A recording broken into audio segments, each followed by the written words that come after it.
ତୁଳା ରାଶିର ବ୍ୟକ୍ତି ବିଶେଷଙ୍କ ପାଇଁ 1-9-2026 ସେପ୍ଟେମ୍ବର ମାସ କେମିତି ରହିବ, କେମିତି କଟିବ?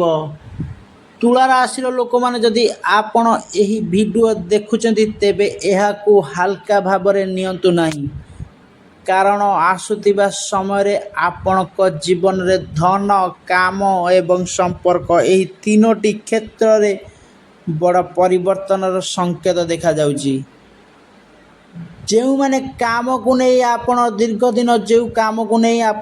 ଦିନ ଧରି ଚିନ୍ତାରେ ଥିଲେ, ମନସ୍ତାପ କରୁଥିଲେ, କ'ଣ କରିବେ, ସେ କାମ ଅଟକି ଯାଇଛି, ସେ କାମ ହେଉନାହିଁ, ସେସବୁ ଦୂର ହେବ ଏହି ସେପ୍ଟେମ୍ବର 1 ତାରିଖରୁ। ଆପଣଙ୍କର ଧନ ଓ ଆର୍ଥିକ ସ୍ଥିତି କେମିତି ରହୁଛି ତୁଳା ରାଶି ପାଇଁ? ତୁଳା ରାଶି ପାଇଁ ଧନ ଦିଗରୁ ଧୀରେ ଧୀରେ ସ୍ଥିତି ଭଲ ହେବାର ସମ୍ଭାବନା ରହିଛି। ସେପ୍ଟେମ୍ବର 1 ତାରିଖ ଠାରୁ ଅଟକିଥିବା ପଇସା କିମ୍ବା ନୂଆ ଆୟର ରାସ୍ତା ଖୋଲିବ, କିମ୍ବା ଅତିରିକ୍ତ ଆୟର ସୁଯୋଗ ଆସିପାରେ, କିମ୍ବା ଯଦି ଆପଣ କୌଣସି ଚାକିରି କରୁଛନ୍ତି ପାର୍ଟ ଟାଇମ୍ କାମ କରିବାର ଅଫର୍ ମଧ୍ୟ ଆପଣଙ୍କ ପାଖକୁ ଆସିପାରେ ଯଦି ଆପଣ ସେହିଭଳିଆ କାମ କରିବେ। କିନ୍ତୁ ମନେ ରଖନ୍ତୁ, ଆପଣଙ୍କୁ ଧୈର୍ଯ୍ୟର ସହିତ ସବୁ ଅପେକ୍ଷା କରିବ।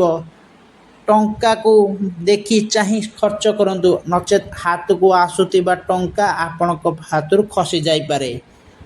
ସଞ୍ଚୟ କରିବା ଆପଣଙ୍କ ପାଇଁ ଲାଭଦାୟକ ହେବ। ଯଦି ଦେଖିବା ଆମେ ଚାକିରି ଓ ବ୍ୟବସାୟ କ୍ଷେତ୍ରରେ କ'ଣ ରହିଛି ତୁଳା ରାଶି ପାଇଁ। ଚାକିରି କରୁଥିବା ବ୍ୟକ୍ତିବିଶେଷଙ୍କ ପାଇଁ ତୁଳା ରାଶିର ଲୋକମାନେ ନୂଆ ଦାୟିତ୍ୱ ନେଇପାରନ୍ତି। ଆପଣଙ୍କୁ ପ୍ରମୋସନ୍ ମିଳିପାରେ, ମାନ ସମ୍ମାନ ମଧ୍ୟ ମିଳିପାରେ। ଆପଣଙ୍କ କାମକୁ ଉପରସ୍ଥ ଅଧିକାରୀମାନେ ବହୁତ ପ୍ରଶଂସା କରିପାରନ୍ତି। ଯଦି ଆପଣ ବ୍ୟବସାୟ କରୁଛନ୍ତି ତାହେଲେ ବ୍ୟବସାୟରେ ବହୁତ କିଛି ଆଗ ଅପେକ୍ଷା ଆପଣଙ୍କୁ ଲାଭ ଅଧିକ ମିଳିବ। ଯେଉଁ ସବୁ ଲାଭ ଆପଣଙ୍କୁ ମିଳିବ ତା ମଧ୍ୟରୁ ବି ଆପଣଙ୍କୁ କିଛି ଗରିବ ଲୋକଙ୍କୁ ଦାନ କରନ୍ତୁ। ଦେଖିବେ ଆପଣଙ୍କର ଗ୍ରହ ଓ ରିଷ୍ଟ ଖଣ୍ଡନ ହେବ।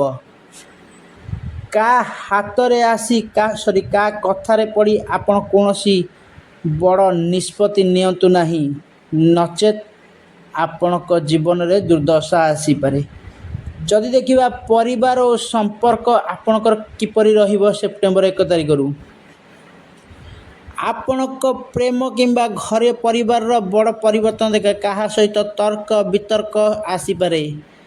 ପ୍ରେମ ସମ୍ପର୍କରେ ଦୁହିଁଙ୍କ ମଧ୍ୟରେ ମତାନ୍ତର ମଧ୍ୟ ହୋଇପାରେ, କିନ୍ତୁ ଆପଣଙ୍କୁ ଧୈର୍ଯ୍ୟ ଓ ଶାନ୍ତିର ସହ ସେୟାକୁ ସମାଧାନ କରିବାକୁ ପଡ଼ିବ। ଭୁଲ ବୁଝାମଣା ପାଇଁ ଆପଣ ଯେଉଁ ଅସୁବିଧାରେ ପଡ଼ିଥିଲେ ତାହା ସେପ୍ଟେମ୍ବର 1 ତାରିଖ ପରଠୁ ଆପଣଙ୍କ ସହିତ ସମ୍ପୂର୍ଣ୍ଣ ଭାବେ ଠିକ୍ ହୋଇଯିବ। ଆପଣ କଥାବାର୍ତ୍ତା ସ୍ଥିର କରନ୍ତୁ, ଶାନ୍ତ ମନରେ ଚିନ୍ତା କରନ୍ତୁ କେମିତି ଆପଣଙ୍କ କଥାରେ ନେଇ ଆପଣଙ୍କୁ ଭରସା ରଖିପାରିବେ। ସିଙ୍ଗିଲ୍ ଥିବା ଲୋକମାନଙ୍କ ଜୀବନରେ ନୂଆ ପରିଚୟ ଆସିପାରେ, ନୂଆ ପ୍ରସ୍ତାବ ଆସିପାରେ। ଏହି କଥାରେ ନିଶ୍ଚୟ ମନେ ରଖନ୍ତୁ। ଆପଣଙ୍କ 1 ଠାରୁ 15 ଭିତରେ ଆପଣ କୌଣସି ଏକ ପ୍ରସ୍ତାବ ଆପଣଙ୍କ ପାଖକୁ ଆସିପାରେ। ଆସୁଥିବା ସମୟ ଅତ୍ୟଧିକ ଆପଣଙ୍କ ପାଇଁକା ବହୁତ ଗୁରୁତ୍ୱପୂର୍ଣ୍ଣ। ସେପ୍ଟେମ୍ବର 1 ତାରିଖରୁ 4 ତାରିଖ ଆପଣଙ୍କ ପାଇଁ ବହୁତ ଗୁରୁତ୍ୱପୂର୍ଣ୍ଣ। ଦୂର ଯାତ୍ରା କରିପାରନ୍ତି। ଆପଣଙ୍କ ଭାଗ୍ୟର ତାଲା ଖୋଲିବାକୁ ଯାଉଛି 1 ତାରିଖରୁ 4 ତାରିଖ ଭିତରେ ଆପଣଙ୍କ ଭାଗ୍ୟର ତାଲା ଖୋଲିବାକୁ ଯାଉଛି। ଯଦି ଆପଣ ଏହି କାମ କରିବେ 1 ତାରିଖ ଠାରୁ ମଙ୍ଗଳବାର ପ୍ରଭୁ ହନୁମାନଙ୍କୁ ଦର୍ଶନ କରିବେ, ତାହେଲେ ନିହାତି ଭାବେ ଆପଣଙ୍କର ଜୀବନ ଯେଉଁ କଷ୍ଟ ଦୁର୍ଦ୍ଦଶା ଅଛି ତାହା ଆସ୍ତେ ଆସ୍ତେ ଦୂର ହେବ। ପ୍ରତ୍ୟେକ ମଙ୍ଗଳବାର ହନୁମାନଙ୍କୁ ଦର୍ଶନ କରନ୍ତୁ। ଯଦି ଦେଖିବା ଆମର ତୁଳା ରାଶିର ଶୁଭ ସଂକେତ ଓ ଶୁଭ ରଙ୍ଗ କ'ଣ ରହିଛି। ଶୁଭ ରଙ୍ଗ ଧଳା, ହାଲକା ନୀଳ ରହିଛି। ଏହି ରଙ୍ଗର ବସ୍ତ୍ର ଧାରଣ କରନ୍ତୁ, ଦେଖିବେ ଆପଣଙ୍କ ପାଇଁ ବହୁତ ମଙ୍ଗଳ ହେବ ଓ ଲାଭଦାୟକ ମଧ୍ୟ ହେବ।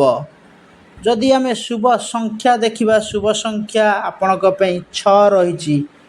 ଶୁଭ ଦିନ ଆପଣ ପାଇଁ ବୁଧବାର ଓ ଶୁକ୍ରବାର ରହୁଛି ଆପଣଙ୍କ ପାଇଁକା ଶୁଭ ଦିନ, କିନ୍ତୁ ବିଶେଷ କରି ଶୁକ୍ରବାର ଦିନ ଆପଣଙ୍କ ପାଇଁକା ଅଧିକ ଶୁଭ ରହିବ।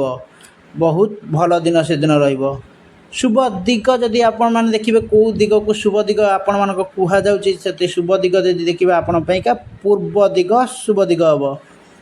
तो तुला राशि दर्शक बंधु मानक जीवन में भल समय आसू भगवान हनुमान पाखे ये प्रार्थना। जदि भिडटी आम भल लगुच निहाती भाव लाइक करूँ, चैनल को सब्सक्राइब करूँ, आगामी तुला राशि नुआ भविष्य बेल आइकन को दबाई दिंतु। जय श्री राम।